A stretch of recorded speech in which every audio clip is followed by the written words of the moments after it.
Good evening बच्चों, कैसे हैं आप लोग। तो आज हम लोग जो है क्या करने वाले हैं, कल जो चैप्टर आपको पढ़ाए थे वाटर रिसोर्सेस, उसका एमसीक्यू बनाएंगे। क्योंकि बोर्ड एग्जाम में आपको हम बताए थे कि एसएसटी में टोटल 20 एमसीक्यूज आने वाले हैं, 12 केस स्टडी आने वाले हैं और 5 मैप।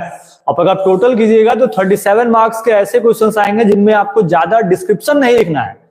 ठीक है, मैप आएगा, लोकेट करना है। 20 एमसीक्यू आएगा, टिक करना है। 12 केस स्टडी आएगा तो उसका भी शॉर्ट आंसर से लिखना है। ठीक है, तो कल जो चैप्टर वाटर पढ़ाए थे उसमें उस चैप्टर का पूरा एक्सप्लेनेशन था। जितने लोग हमारे वाटर रिसोर्सेज के वीडियो को नहीं देखे हैं वो जाके देख सकते हैं टॉपिक 1 और टॉपिक 2 में। आज हम लोग क्या करेंगे, उसी चैप्टर का एमसीक्यू बनाएंगे, प्लस बोर्ड एग्जाम से इंपॉर्टेंट 5 क्वेश्चंस आपको हम देंगे बनाने के लिए, जिसको आपको कॉपी पे आंसर लिखना है। तो आइए स्टार्ट करते हैं आज का वीडियो, वाटर रिसोर्सेज का टॉप 10 एमसीक्यू। ठीक है, आज हम लोग क्या पढ़ेंगे, वाटर रिसोर्सेज का टॉप 10 एमसीक्यू पढ़ेंगे। अब वाटर रिसोर्सेज के बारे में कुछ पॉइंट्स आपको बताया गया था। ठीक है, जल्दी से कमेंट करके बताइए, बताया गया था कि नहीं बताया गया था। कि 2 टॉपिक आपको बताया गया था वाटर रिसोर्सेज से इंपॉर्टेंट, जिसमें क्या क्या पढ़ाए थे आपको, वाटर पढ़ाए थे, फिर उसके कुछ फैक्ट्स एंड फिगर्स, फिर वाटर स्कैर्सिटी, फिर इस वाटर स्कैर्सिटी के कॉजेज। ठीक है, उसके बाद क्या बताया गया था, मल्टीपर्पज रिवर प्रोजेक्ट्स, उसके बाद डैम्स, प्लस वो कौन से रिवर पर हैं और प्लस वो कौन से स्टेट्स पे हैं। ठीक है, और एक क्वेश्चन आपको बोले थे कि जवाहरलाल नेहरू जो है डैम को मॉडर्न इंडिया का टेंपल क्यों बोलते हैं, why Jawaharlal Nehru called dams as the temple of modern India. उसका भी आंसर आपको हम पिछले वीडियो में दे चुके हैं। तो आज हम लोग एमसीक्यू देखेंगे और कुछ बोर्ड एग्जाम के क्वेश्चंस देखेंगे। तो सबसे चलते हैं फर्स्ट एमसीक्यू की तरफ, जिसमें बोर्ड पे आपको क्वेश्चन दिख रहा होगा। इसमें लिखा हुआ है कि which is not a source of fresh water. बताना क्या है कि इसमें से फ्रेश वाटर का सोर्स कौन सा नहीं है नहीं है। ठीक है, ये नहीं पूछा कि कौन सा फ्रेश वाटर का सोर्स है, कौन सा फ्रेश वाटर का सोर्स नहीं है, ये पूछा है। तो अगर आप ऑप्शन देखेंगे तो पहला लिखा हुआ है ग्लेशियर्स एंड आइस शीट्स, ये तो फ्रेश वाटर का सोर्स है। ग्राउंड वाटर भी फ्रेश वाटर का सोर्स है। सरफेस रन ऑफ, मतलब सरफेस पे जो वाटर प्रेजेंट है वो भी हम लोग के लिए क्या है, सोर्स ऑफ फ्रेश वाटर। लेकिन जो ओशियन है वो फ्रेश वाटर का सोर्स नहीं है, क्योंकि वो तो सॉल्टी वाटर है, हम लोग उसको पी नहीं सकते हैं। तो इसका ऑप्शन क्या हो जाएगा, ऑप्शन डी। क्या होगा, ऑप्शन डी होगा। ठीक है, सेकंड क्वेश्चन, जल्दी से आप इस क्वेश्चन का आंसर जो है कमेंट बॉक्स में कमेंट कीजिए। Which of the following are not causes of water scarcity? इसमें से कौन सा ऐसा रीजन है जो वाटर स्कैर्सिटी का कारण नहीं है। ठीक है, आप क्वेश्चंस पे ध्यान देके बनाइएगा, बोर्ड एग्जाम में भी यहाँ नॉट लिखा हुआ है। क्या लिखा हुआ है, नॉट। तो क्या क्या ऑप्शन है, ग्रोइंग पॉपुलेशन। ग्रोइंग पॉपुलेशन, आप बताइए, जितना ज्यादा पॉपुलेशन बढ़ेगा वाटर का क्वांटिटी उतना कम होगा, क्योंकि रिक्वायरमेंट बढ़ जाएगा। तो ये तो है, लेकिन यहाँ पर क्या पूछा है, नॉट, तो इसको टिक करेंगे नहीं हम लोग। फिर लिखा हुआ है growing of water intensive crop, इससे भी क्या होगा, वाटर स्कैर्सिटी होता है। एक्सपेंशन ऑफ इरिगेशन फैसिलिटी, जिससे भी वाटर का कमी होगा। Individual well and tubewell in farms, इससे भी वाटर का कमी होगा। वाटर हार्वेस्टिंग टेक्निक, अब अगर हम लोग मान लेते हैं कि रेन वाटर हार्वेस्टिंग करते हैं, पानी को स्टोर करके रखते हैं, बचा कर रखते हैं, तो उससे वाटर स्कैर्सिटी में कमी आएगा नहीं, उससे क्या होगा, वाटर तो बचेगा ना। तो इसलिए एक ऑप्शन क्या हो सकता है, ई। इंडस्ट्रीज जितना ज्यादा वाटर का यूज करेंगे उससे क्या होगा, वाटर स्कैर्सिटी बढ़ेगा, पानी का कमी होगा, तो ये भी रीजन नहीं होगा। Roof top rain water harvesting, तो इसी का पार्ट है, वाटर हार्वेस्टिंग टेक्निक का। इससे हम लोग क्या करते हैं, छत पे जो रेन वाटर आता है उसको पाइप के थ्रू एक टैंक में कलेक्ट कर लेते हैं और फिर मोटर के थ्रू उस वाटर को निकालकर यूज करते हैं। तो ये दोनों ऐसे कंडीशंस हैं जिसमें वाटर स्कैर्सिटी नहीं हो रहा है, इससे पानी का कमी नहीं होगा। एक ऑप्शन होगा ई और एक ऑप्शन होगा जी, इसके दोनों आंसर सही है। कौन कौन से सही हैं, ई और जी। ठीक है, जितने भी लोग यहाँ पर कमेंट कर रहे हैं वो कमेंट पे दोनों ऑप्शंस पे ध्यान देंगे, क्योंकि यहाँ पर एक ही ऑप्शन नहीं है। ठीक है, 6 ऑप्शंस दिए हुए हैं, तो इसमें से लिखा हुआ था कौन कौन से कॉजेज, एक पर्टिकुलर आंसर नहीं होगा, एक से ज्यादा भी हो सकता है। अब चलते हैं नेक्स्ट क्वेश्चन की तरफ। नेक्स्ट क्वेश्चन में क्या लिखा हुआ है, Bhakra Nangal river valley project made on the river. बताइए जल्दी से ऑप्शन, जल्दी से कमेंट बॉक्स में कमेंट करके बताइए कि Bhakra Nangal river valley project जो है कौन से रिवर पे बना था।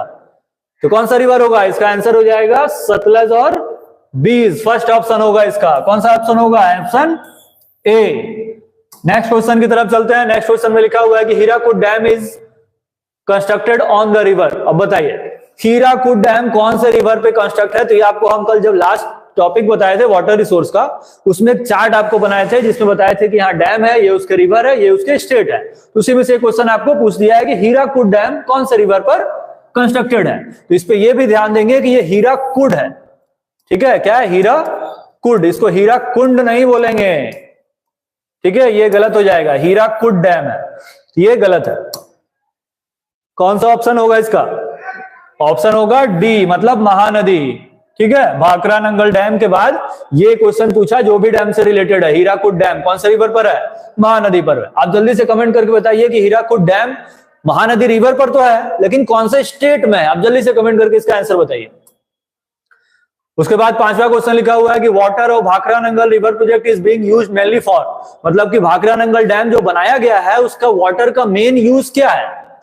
ठीक है, हाइडल पावर एंड इरिगेशन, मतलब इलेक्ट्रिसिटी जनरेट करना और इरिगेशन पर्पस के लिए, या फिश ब्रीडिंग और नेविगेशन के लिए, या इंडस्ट्रियल यूज के लिए, या तो फ्लड कंट्रोल के लिए। इसका ऑप्शन क्या होगा? Option A. इसका ऑप्शन ए सही है। इससे इलेक्ट्रिसिटी भी जनरेट किया जाता है, हाइडल इलेक्ट्रिसिटी, हाइडल पावर, और प्लस इरिगेशन, मतलब खेती करने के लिए भी इसका यूज करते हैं।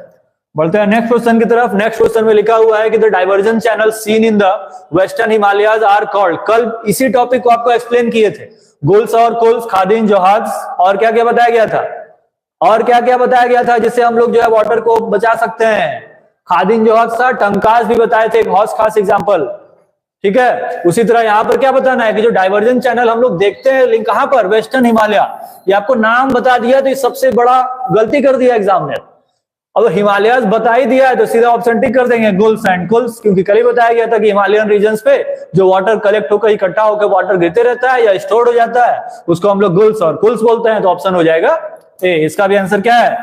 ए। कमेंट बॉक्स पे कमेंट आते रहना चाहिए, जल्दी से बताइए कौन कौन सा इसमें से ऑप्शन आपका सही आ रहा है, ठीक है। उसके बाद नेक्स्ट क्वेश्चन, क्वेश्चन नंबर 7 लिखा हुआ है कि agricultural fields which are used as rain fed storage structure are called. Agricultural field के लिए जो हम लोग वाटर स्टोरेज सिस्टम है उसको क्या बोलेंगे? तो गुल्स और कुल्स तो बताए थे कि गुल्स और कुल्स कहां के लिए? हिमालयाज रीजन के लिए, ठीक है, हाई एल्टीट्यूड वाले एरियाज के लिए। रिचार्ज पिट्स, मतलब जिसमें वाटर जाके पिट्स के फॉर्म में इकट्ठा होंगे। नन ऑफ द अबव, या तो खादिन और जोहाज। तो एग्रीकल्चर पर्पस के लिए क्या होगा? खादिन और जोहाज होगा। कौन से स्टेट का नाम? राजस्थान। खादिन और जोहाज कहां पर बोलेंगे इसको? राजस्थान में बोलेंगे। और ऑप्शन कौन सा सही होगा? बी। आपको एग्जाम में एमसीक्यूज, ठीक है, एमसीक्यूज मतलब क्या बता रहे हैं कि एमसीक्यू जो आएगा प्लस केस स्टडी आएगा प्लस मैप वर्क आएगा। ये 3 टॉपिक मिला के आपके 37 मार्क्स आने वाले हैं। कितने? 37। 20 एमसीक्यू में, 12 आएगा केस स्टडी में, 5 आएगा मैप में। टोटल कितने हो गया? 37। आपको इन 37 में मिनिमम 30 सही करने हैं। कितने सही करने हैं? 30, ताकि बोर्ड एग्जाम में आपको ज्यादा से ज्यादा मार्क्स आ पाए। प्लस जो बच्चे अभी तक एसएसटी नहीं पढ़े हैं वो बस इंतजार कर रहे हैं कि एग्जाम आएगा तो पढ़ना शुरू करेंगे, तो टाइम आ गया है। अब हम लोग को क्या करना है कि इन चीजों पे ध्यान देना है कि ताकि 37 ऐसे मार्क्स मिलेंगे जिसमें हम लोग को ज्यादा लिखना नहीं है, ठीक है। ऑप्शन टिक करना है, केस स्टडी पढ़ के भी ऑप्शन टिक करना है, प्लस मैप लोकेट करना है। तो अगर आप 37 में से 30 भी सही कर लेते हैं तो ये आपके लिए एक बहुत अच्छा चीज होगा। आप बोर्ड एग्जाम में इजीली इसको क्रॉस कर पाएंगे और ये आपके परसेंटेज को भी बढ़ाएगा। बोलते हैं नेक्स्ट क्वेश्चन की तरफ। नेक्स्ट क्वेश्चन में क्या लिखा हुआ है कि underground tank seen in Rajasthan to store rain water drinking is called. मतलब कि अंडरग्राउंड टैंक्स बता ही दिया क्या? टैंक्स। तो आंसर क्या होगा? टंकाज, ठीक है। टंकाज में क्या होगा? वाटर स्टोर रहेगा, हम लोग उसको फिर जाके यूज कर लेंगे। उसके बाद next bamboo drip irrigation system. ये भी कल बताए थे कि बंबू ड्रिप इरिगेशन सिस्टम सबसे ज्यादा कहां पर फेमस है? तो bamboo drip irrigation system famous कहां पर है? मेघालय में। तो ऑप्शन क्या होगा? Option B. Bamboo drip irrigation system सबसे पहले मेघालय में ही स्टार्ट हुआ था और इसीलिए वो फेमस भी है। आपको कमेंट करके बताना है कि जो मेघालय जगह है, ठीक है, क्या है? मेघालय। मेघालय में कौन सा ऐसा प्लेस है जिसको वर्ल्ड का वेटेस्ट प्लेस बोलते हैं? क्या बोलते हैं? Wettest place of the world. India का नहीं, पूरे वर्ल्ड का।